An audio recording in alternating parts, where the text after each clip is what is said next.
বিসমিল্লাহির রহমানির রহিম। আমি এসএম মোশাররফ হোসেন নান্নু, এজে ওয়ার্ডের ঢাকা পল্লী বিদ্যুৎ সমিতির 4। আজকে একটি গুরুত্বপূর্ণ শর্ট ভিডিও আপনাদের সবার সাথে শেয়ার করতে যাচ্ছি। বিদ্যুৎ চুরি রোধ কল্পে একটি সচেতনতামূলক ভিডিও।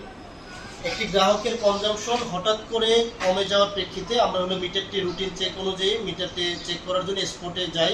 স্পটে গেলে যেটা দেখা যায় যে মিটারের সব কিছুই সঠিকভাবে পাওয়া যায়, কিন্তু পরবর্তীতে যেটা দেখা যায় যে মিটারের সকেট যে সিলটি, সেই সকেট সিলটি টেম্পারিং সন্দেহ হয়। এর যে নীল অংশটা আছে সেখানে মনে হচ্ছে যে কোনো একটা হিট দিয়ে এটাকে পৃথক করে এটা টেম্পারিং করা হয়েছে।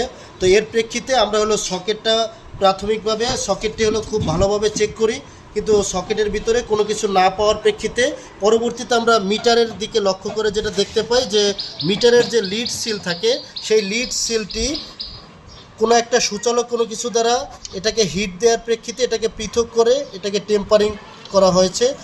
উক্ত সন্দেহের প্রেক্ষিতে আমরা সমিতির একজন প্রতিনিধি এবং গ্রাহক পর্যায়ের একজন প্রতিনিধির সমন্বয়ে মিটারটি টেস্টের জন্য আমাদের সাভার ওয়ার্কশপ প্রেরণ করা হয়।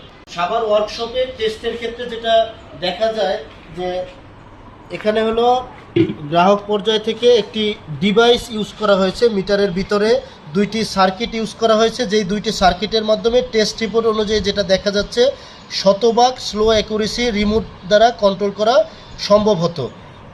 এক্ষেত্রে কোনো গ্রাহকের ব্যবহার সন্দেহজনক মনে হলে মিটার চেকিংয়ের ক্ষেত্রে মিটারের সকেটের সিল এবং সকেট, মিটারের লিড সিল এবং মিটার খুব ভালোভাবে টেস্ট করতে হবে, এবং এরপরেও যদি কোনো সন্দেহ মনে হয় সেক্ষেত্রে জন্য কর্তৃপক্ষের অনুমোদন ক্রমে আরবি টেস্ট রুমে পাঠানো যেতে পারে।